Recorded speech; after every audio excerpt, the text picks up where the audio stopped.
Hello friends, well wishers and veterans, good morning.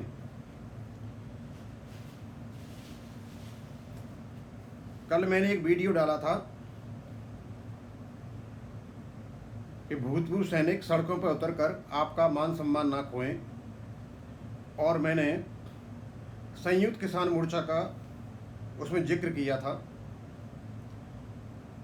संयुक्त मोर्चा किसान मोर्चा से हमदर्दी रखने वाले या उनके नेता कोई प्रीतम सिंह जी हैं, उन्होंने कमेंट किया था बड़े शालीनता के साथ, उसे मैं बाद में बताऊंगा।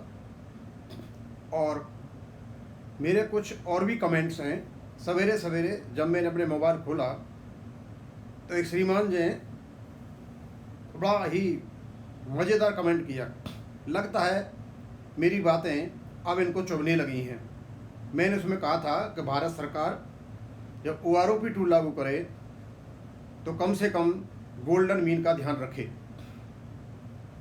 इनको पता नहीं इसमें क्या बुरा लगा, कहते हैं ये एक फालतू मैसेज है। सर, ये आपके लिए फालतू हो सकता है, आप पैसे वाले हो सकते हो। गोल्डन मीन में ही हमारी MACP का भुगतान है, निहित है उसमें, और हम चाहते हैं भारत सरकार MACP के ध्यान में रखते हुए उसका भुगतान करे। अब नहीं आप समझ पाए, वो आपकी कमजोरी है। इसके बाद मैं और एक बात बताना चाहता हूँ आपको, शायद मुझे पहले बताना चाहिए था। अभी तक OROP के बारे में, इम्प्लीमेंटेशन के बारे में ऐसी कोई भी न्यूज़ नहीं है कि भारत सरकार क्या कर रही है या माननीय सुप्रीम कोर्ट क्या कर रहे हैं। बस वही जो सैनिक असैनिक यूट्यूबर्स हैं वो अपनी अपनी जो पुरानी ही बातों को नए नए कलेवर में जो परोस रहे हैं, वही अब तक पता है। अंदर की किसी को भी कुछ भी पता नहीं है। एक है, बार बार ये पूछ रहे हैं, हर व्यक्ति पूछ रहा है कि सर मेरी OROP में पेंशन कितनी होगी। ये बड़ा ही टेढ़ा प्रश्न है और बड़ा ही टेढ़ा उत्तर है इसका, क्योंकि OROP जो आपकी आएगी 2019 में, वो 2018 की जो बेस ईयर की जो फिगर्स होंगी उस पर होगी। अब बेस ईयर का कोई ऐसा महीना तो दे नहीं रखा इन्होंने कि पर्टिकुलर महीना दे रखा हो। बेस ईयर का मतलब 12 महीने होते हैं। अब ये समझ में नहीं आता कि 12 महीनों का औसत लेंगे या किसी एक खास महीने का औसत लेंगे या 6 महीने का औसत लेंगे। और जब ये मिनिमम और मैक्सिमम निकालेंगे वहाँ से, उस समय जब आपकी टेबल आएगी वही आपकी OROP की फिगर होगी, क्योंकि उससे पहले उसका कोई भी कैलकुलेशन नहीं कर सकता है। उसी समय पता चलेगा। हाँ, इतना ज़रूर है कि जिनको पेंशन कम मिल रही है उनकी पेंशन OROP के बराबर हो जाएगी, और जो मैक्सिमम वाले होंगे उनकी तो मैक्सिमम पर रहेगी, वो प्रोटेक्ट हो जाएगी। एक बड़ा ही कमेंट बार बार आता है रिजर्विस्ट पेंशन का। रिजर्विस्ट पेंशन के बारे में मैं बताना चाहूँगा जो वर्तमान स्थिति है। मैं थोड़ा पीछे ले जाना चाहता हूँ आपको। जो 1 मैन जुडिशियल कमीशन ने जब ये जगह जगह जाकर लोगों के व्यू जाने, मीटिंग्स हुई, कॉन्फ्रेंस हुई, उस कॉन्फ्रेंस में दिल्ली में मैंने ही यहाँ भाषण दिया था। कहने का मतलब मैंने ही प्रस्तुत किया था अपना प्रेजेंटेशन सारा का सारा, और उसमें रिजर्विस्ट का भी पॉइंट था, और हमने बड़े ही अच्छे ढंग से उठाया था। और जो उसके जो जज थे 1 मैन जुडिशियल कमीशन के, he was very impressed with that. हमने सारा उनको दे दिया था, लेकिन अभी तक ना तो 1 मैन जुडिशियल कमीशन की रिपोर्ट बाहर आई है और न ही उस पर कोई किसी प्रकार का निर्णय लिया गया है। अभी आपका मुद्दा जो रक्षा मंत्री की जो समिति थी, कमेटी थी, उसमें भी पेंडिंग में पड़ा हुआ है। OROP अभी तक आपको लागू नहीं है। केवल और केवल अभी तक हमने ये पढ़ा है कि आपको जो मिनिमम पेंशन है वो मिलती रहेगी। और कहीं मैंने कोर्ट का ये भी पढ़ा है केस, अब या तो आपको मिल रही है या नहीं मिल रही है, ये हम तक पता नहीं है, लेकिन किसी कोर्ट का केस मैंने पढ़ा है कि जो सिपाही होगा और उसकी जो सबसे कम पेंशन होगी सिपाही की, उसका 2/3 आपको मिलेगा। अभी मिनिमम आपका 9,000 बनता है, और सिपाही का 2/3 आपको यदि मिलता है तो 17,129 है OROP में इस समय। 17,100, इसका 2/3 मिलता है तो लगभग आपके 11,420 रुपये बन जाते हैं। बस इतनी ही खबर है हमारे पास, और हमारे पास आपकी और तो कोई खबर है नहीं। लेकिन OROP अभी आपके लिए इन्होंने लागू नहीं की है। अब मैं आता हूं, जब कल मैं कह रहा था कि मेजर जनरल सतवीर सिंह साहब ने संयुक्त किसान मोर्चा, IESM और United front of ex-serviceman Jantar Mantar जो अस्तित्व में नहीं है, और कुछ यूथ ऑर्गेनाइजेशन मिलकर के देश में अग्निवीर योजना के खिलाफ शांतिपूर्ण धरने का ऐलान किया है। उसमें संयुक्त किसान मोर्चा का जिक्र आया था।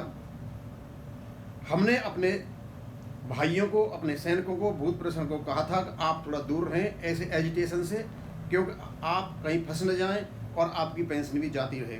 उसमें संयुक्त किसान मोर्चा का जिक्र हो गया था। तो मेरे बहुत ही विनम्र और शालीन कमेंटेटर कोई प्रीतम सिंह जी हैं, मैं उनको नहीं जानता, मैं उनका तहे दिल से आदर करता हूं, क्योंकि उन्होंने इसे शालीनता से अपनी बात कही। मेरे सामने कहा कि दीवान सिंह जी, आपकी जो समस्याएं अलग हैं, आपका एजिटेशन अलग है, आप संयुक्त किसान मोर्चा को इसमें ना घसीटें। मुझे बहुत अच्छा लगा उनकी बात सुनकर। अब क्योंकि उन्होंने मेरे से कांटेक्ट कर ही लिया है इस कमेंट के माध्यम से, तो मैं बताना चाहूँगा सर आपको कि संयुक्त किसान मोर्चा का नाम मैंने नहीं लिया।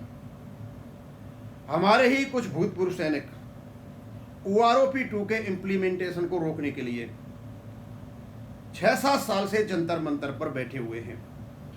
पहले इन्होंने कोर्ट में पिटीशन डाल के रोका, फिर इन्होंने रिव्यू पिटीशन ले जाके रोका, अब ये क्यूरेटिव पिटीशन की बात कर रहे हैं, और अब संयुक्त किसान मोर्चा के साथ मिलकर के ही ये कोई एजिटेशन कर रहे हैं, जिसे हम सिर्फ ये मानते हैं कि ये कुछ नहीं है, ये OROP का रोकने का एक तरीका है।